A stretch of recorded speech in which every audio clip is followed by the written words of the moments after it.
अब इनका जो अगला टारगेट है वो किसान यूनियन को कमजोर करना है। गांव-गांव में पुलिस जाके ये कह रही है कि अगर कोई यहाँ से निकला तो उनके बच्चों की सरकारी नौकरी नहीं मिलेगी। इन्होंने जो शेर के खाल में जो सियार का जो एक लिबास है जो इनका, वो निकल के आएगा। नमस्कार, मैं हूं आपके साथ कोमल सिसोदिया और आप देख रहे हैं द न्यूज़ लॉन्चर। और आपको बता दें, इस वक्त हम मौजूद हैं गाजीपुर बॉर्डर पे। आप देख सकते हैं किस तरह से यहाँ कटीले तार हैं और कीले आगे से आगे आप देखेंगे कीले लगाई गई हैं। यहाँ कंक्रीट से पूरी दीवार को जो है बना दिया गया है। इसी तरह से जगह जगह तमाम बॉर्डरों पे यही आपको तस्वीरें देखने को मिलेंगी। और आज किसान आंदोलन का जो है चौथा दिन है और आज 16 फरवरी को भारत बंद का किसानों ने आह्वान किया हुआ है। और भारत बंद का हालांकि हरियाणा पंजाब में इसका काफ़ी ज़्यादा असर है। और आप देख सकते हैं कि जिस तरह से किसानों के साथ साथ आज मज़दूरों का भी, किसान और मज़दूर दोनों का ही भारत बंद का ऐलान था। और ज़्यादातर भारत बंद का ऐलान जो है आपको गांव की तरफ देखने को मिलेगा और पंजाब हरियाणा में इसका असर काफ़ी ज़्यादा है। लेकिन इसी को लेकर के हम बातचीत करेंगे कुछ लोगों के साथ और हमारे साथ मौजूद हैं अर्नेश यादव जी। बात करते हैं उनसे, चलिए सीधा जानते हैं उनका क्या कहना है भारत बंद को लेकर के। अभी इस वक्त हमारे साथ यहाँ पे कुछ लोग मौजूद हैं और लेकिन उनसे जानना चाहेंगे आज जो भारत बंद का आह्वान किया है किसानों ने, इससे लोगों के जो आम जनजीवन है उस पर कितना ज़्यादा आज प्रभाव पड़ेगा। आज जिस तरह से किसानों ने ये आह्वान किए कि आज कोई भी किसान या मजदूर कोई काम नहीं करेगा, उससे कितना फर्क पड़ेगा जानते हैं। बहुत बहुत स्वागत है सर आपका। जी बहुत बहुत धन्यवाद जी। आज जो किसानों ने ये बंद का आह्वान किया, भारत बंद का, इससे कितना ज़्यादा फर्क पड़ने वाला है? देखिए, किसी भी तरह का कोई बंद होता है तो निश्चित तौर पे जो आम जनता है उसके ऊपर फर्क तो पड़ता है। जैसे कि आज हम देख रहे हैं बड़े बड़े शहरों में कम्युनिकेशन आप देखिए स्लो है, ट्रैफिक स्लो है, बोर्ड के एग्जाम चल रहे हैं तो छात्र भी परेशान हो रहे हैं। तो हमारा ये मानना है, आपके चैनल के माध्यम से मैं सरकार से ये निवेदन करना चाह रहा हूँ कि जो ये समस्या है, क्योंकि बंद का जो आह्वान हुआ है वो एमएसपी की वजह से हुआ है। एमएसपी पे जो सरकार ने प्रॉमिस किया था कि एमएसपी दी जाएगी और वो 3 महीने का एक टाइम स्लैब दिया था, वो टाइम स्लैब बढ़ के अब वो 3 साल से ऊपर का हो चुका है। तो सरकार को उस बात को गंभीरता से लेना चाहिए। आम जनता क्यों पिस रही है? भाई, किसानों से आपने प्रॉमिस किया था, कोई ऐसी बात तो है नहीं कि आपने मना किया हो कि नहीं भैया नहीं देंगे। उस समय किसान इसी वजह से तो यहाँ बॉर्डर छोड़ के गए थे कि आपकी बात बड़ी करने, मोदी जी की बात बड़ी करने के लिए यहाँ से गए थे। चलो साहब, आधी बात आपने मान ली, अब आधी जो रह गई वो भी मान लो। तो सरकार को इसमें मैं मानता हूँ कि सरकार की कमी है। और जिस तरीके से प्रधानमंत्री जी और सरकार पुलिस को आगे करके ये एक तरीके से बोला जाए ना, ये कायरता है। आप सामने आके बात करो।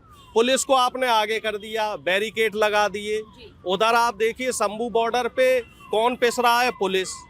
पुलिस आंसू गैस के गोले छोड़ रही है, पुलिस जो है रबर बुलेट मार रही है। किस पे लग रही है? किसानों पे, है ना। तो आम जनता परेशान हो रही है। सरकार ने तो सीधी सीधी है कि बिल्ली की तरह आंख बंद कर ली है कि अब तो साहब हमें कुछ दिख ही नहीं रहा है। अच्छा, जिस तरह से सरकार ने आदेश तो सरकार का ही, इस तरह से पूरी तैयारियां जो की गई हैं, ड्रोन से आंसू गैस के गोले छुड़वाए जा रहे किसानों के ऊपर, ये कितना इस बार मतलब कितना नहीं? देखिए मानवता के दृष्टिकोण से देखें तो वो गलत है जी। किसान है, शांतिपूर्ण तरीके से आ रहे हैं, आप उन्हें नहीं आने दे रहे हैं। बातचीत कीजिए, उनकी बात मानिए या उन्हें वापस लौटा दीजिए, मना के लौटाइए। लेकिन जो ये तरीका है ये बहुत ही गलत है। इसमें एक तो सरकार का डर झलक रहा है और दूसरा जो सरकार जो है संविधान को ताक पे रखे। हमारा संविधान हमें अधिकार देता है कि हम शांतिपूर्ण तरीके से प्रदर्शन कर सकते हैं। आपने देखा है एक किसान की आंख फूटी, कई किसान घायल हुए, 200 से ज़्यादा की अभी सूचना है किसान घायल हो चुके हैं। उनके इलाज की कोई व्यवस्था नहीं है, वो किसान परेशान हो रहे हैं। और इसके साथ ही जो उनके साथ व्यवहार किया जा रहा है, अब तो ये बता रहे हैं कि गोलियां भी चलाई गई हैं और कई किसानों को गोलियां भी लगी हैं। और जो गोदी मीडिया है वो उन्हें बदनाम भी कर रही है। कहीं से शराब की बोतलें लेके आई और गोदी मीडिया ये दिखा रहे भैया किसान शराब पी रहा है। एक बात बताइए, जो पत्रकार ये रिपोर्टिंग कर रहा है तो क्या वो पत्रकार शराब नहीं पीता? वो दूध का धुला है। इस आंदोलन को तो पिछली बार भी बदनाम करने की कोशिश की गई थी और उसमें भी पूरा जो योगदान था गोदी मीडिया का ही था। देखिए, आप जितना आंदोलन को बदनाम करने की कोशिश करेंगे, लोगों की सिंपैथी और संभावनाएं उतनी ज्यादा बढ़ेंगी। हम तो ये कह रहे हैं कि गोदी मीडिया और बदनाम करे, बंदूकें भी ला के रख दे कि किसान बंदूकों के साथ आए हैं, तो आम जनता समझ जाएगी इस चीज को कि आप सिर्फ और सिर्फ एक प्रायोजित कार्यक्रम चला रहे हैं। और भी तमाम मुद्दे हैं भाई, दोनों पक्ष दिखाइए ना, सिर्फ एक पक्ष क्यों दिखा रहे हो कि किसान ये कर रहे हैं, ये भी तो दिखाओ कि पुलिस के से क्या करवाया जा रहा है। जो हमारे जनरल डायर हैं, जिनको अब किसानों ने जनरल कायर बोल दिया है, मोदी जी को एक नया नाम दे दिया है कि जनरल कायर। डायर तो ऐसा था कि खुल के फायरिंग करवा रहा था, लेकिन मोदी जी तो विदेश भाग गए और यहाँ पुलिस से फायरिंग करवा रहे हैं। और किस पे करवा रहे हैं? अपने ही देश की जनता पे। डायर तो चलो अंग्रेज था, उसने जो है यहाँ पे हिंदुस्तानियों पे गोलियां चलवाई। ये तो आपके देश की जनता है। आप जिसे 2014 से पहले अन्नदाता बोलते थे, जिसे भगवान बोलते थे, जिसे मसीहा बोलते थे, जिसके दम पे आप सत्ता में आए, उन्हीं पे आप गोलियां चलवा रहे हैं, और वो भी पीठ पीछे चलवा रहे हैं, मुंह पे मीठा मीठा बोल रहे हैं। अब ये बताओ, पुलिस जो है वो बिना आपकी परमिशन के कैसे गोलियां चला सकती है? इसमें सरकार की पूरी मिली भगत है। और उधर दूसरी तरफ विपक्ष को बदनाम करने की कोशिश की जा रही है। ये कह रहे हैं कि साहब विपक्ष इस काम को करवा रहा है। भाई आप तो किसानों की सुन नहीं रहे, और जब विपक्ष किसानों को सांत्वना देने पहुंच रहा है, घायल किसानों को, तो आप कह रहे हैं कि विपक्ष भड़काने की कोशिश कर रहा है। तो हमें ये बात समझ में नहीं आ रही कि साहब सत्ता पक्ष तो मौन है, शांत है, कायरता पूर्वक व्यवहार कर रहा है, लेकिन विपक्ष पे आप जो है ठीकरा फोड़ो। वही कहावत हो गई कि साहब उल्टा चोर जो है वो कोतवाल को डांटे। अरनेश जी, अभी आपने बातचीत की बात कही, सरकार की जो है कई बार किसान नेताओं से बातचीत का दौर भी चला। पिछली बार भी आंदोलन जो हुआ उसमें भी तकरीबन 10 से 11 मीटिंगें रखी गई, और इस बार भी अब तक 3 मीटिंगें हो चुकी है, और चौथी मीटिंग अभी इतवार को होनी है, 19 फरवरी को। क्या लगता है मीटिंगों से कुछ निष्कर्ष निकलने वाला है, या ये मीटिंगों का दौर चलता रहेगा? मोदी जी ने नोटबंदी लगाई, तुरंत लगा दी, ठीक है। इसके बाद जितने मोदी जी को काम करने थे वो उन्होंने तुरंत किए। अब अगर मोदी जी को एमएसपी लगानी होती तो इन्हें रोक कौन रहा है? विपक्ष तो चाह रहा है एमएसपी लगे, मोदी जी को किसने रोका है? और वार्ता का तो हमें ये नहीं समझ में आता, आप वार्ता में करते क्या हो? किसान कोई चाय पीने के लिए थोड़ा ही आया है कि आपके ऑफिस में आया, चाय पिया और चले गए। भाई वार्ता का मतलब है आप कम से कम किसानों की सुने तो सही। पिछली बार संयुक्त किसान मोर्चा की 11 बार वार्ता हुई, और वो उस मोर्चा के जो किसान नेता थे उनका ये कहना है कि उनकी बात ही नहीं सुनी गई। और इस बार भी जितने भी दौर की वार्ता हुई है, सब में किसान नेता जो है वो ये कह रहे हैं कि साहब ये लोग सुनते ही नहीं है, ये तो बस अपनी अपनी कहते हैं, और कहते हैं कि जी ले अगली तारीख ले लो। जैसे दामिनी फिल्म में था ना वो तारीख पे तारीख देने वाला सिस्टम, तो वही काम इन्होंने यहाँ कर रखा है। अब 19 तारीख की तारीख दे दी, फिर 19 को जब मीटिंग होगी तो कह देंगे साहब 26 को तारीख ले लो, फिर तब तक आचार संहिता लग जाएगी, फिर कहेंगे साहब हमारे हाथ में कुछ नहीं है। मीटिंग रखने की बात ही क्यों आगे बढ़ाई जा रही है? सिर्फ किसानों की मांग एमएसपी को लेकर है, और ज्यादा से ज्यादा उनकी ये मांग है कि स्वामीनाथन की जो रिपोर्ट है उसको लागू किया जाए, और उसके अलावा कई और मांगे हैं किसानों की। देखो साहब, इसमें दो चीजें हैं। स्वामीनाथन जी को आपने भारत रत्न दे दिया, लेकिन उनकी रिपोर्ट नहीं लगा रहे, और रिपोर्ट लगानी है तो लगा दो, और नहीं लगा रहे हो तो जाहिर सी बात है कि सरकार की नीयत में खोट है, सरकार की नीयत काली है। सरकार अडानी जी के हिसाब से काम कर रहे हैं, सरकार बड़े बड़े पूंजीपतियों के हिसाब से काम कर रहे हैं, सरकार किसान को जो है चूसने का काम कर रहे हैं।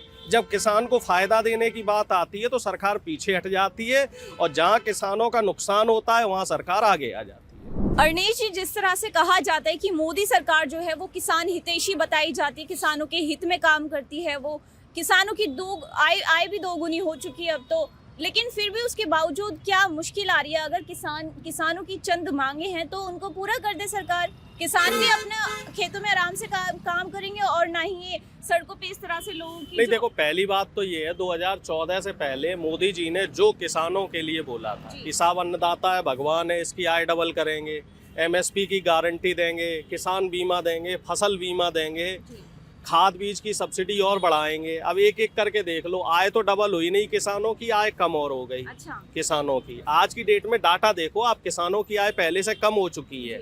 एमएसपी देने की बात तो छोड़ दीजिए, जो मार्केट के हिसाब से महंगाई के हिसाब से बढ़नी चाहिए वो नहीं बढ़ी। एक छोटा सा एग्जांपल ले रहे हैं, पश्चिमी उत्तर प्रदेश गन्ना बेल्ट है, यहाँ पे गन्ने पे 20 रुपए बढ़ाए प्रति क्विंटल। इसका मतलब 1 किलो पे 20 पैसे, और जबकि चीनी का दाम 25 रुपए से बढ़ के 42 रुपया हो गया, यानी कि वहाँ तो 60% का इजाफा हुआ और यहाँ 10% भी इजाफा नहीं किया है मोदी जी ने। तो ये फर्क है।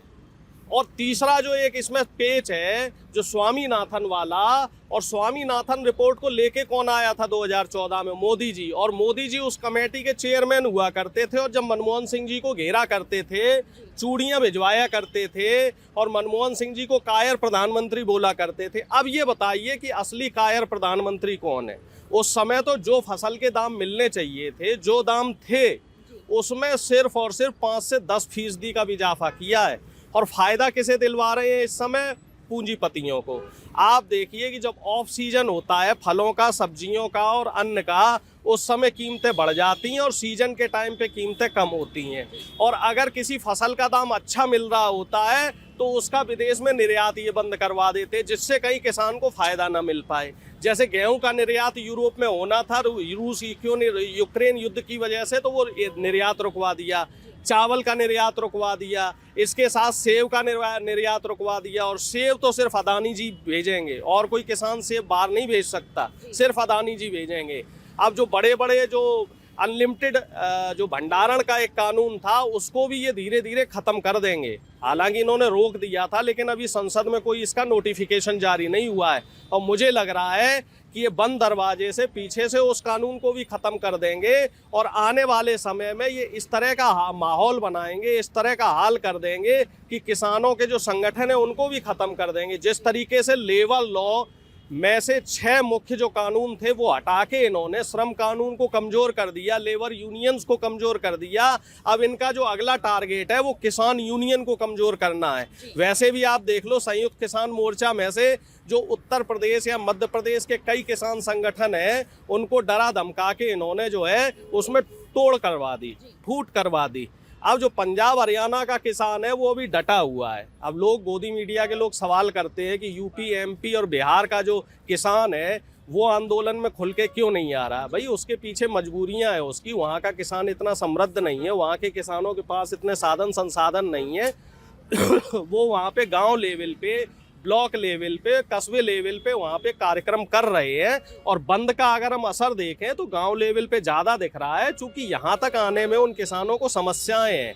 उनकी गाड़ियों को घर से नहीं निकलने दिया जा रहा है। गांव-गांव में पुलिस जाके ये कह रही है कि अगर कोई यहाँ से निकला तो उनके बच्चों की सरकारी नौकरी नहीं मिलेगी, उनके परिवार वालों को नज़रबंद कर दिया जाएगा, उनकी जो सहूलियतें हैं वो ख़त्म कर दी जाएंगी। तो आदमी को डराया धमकाया गया है। और जो चुनिंदा किसान है जो नहीं डर रहे हैं, उनको ये लोग कह रहे हैं ये साहब देशद्रोही है।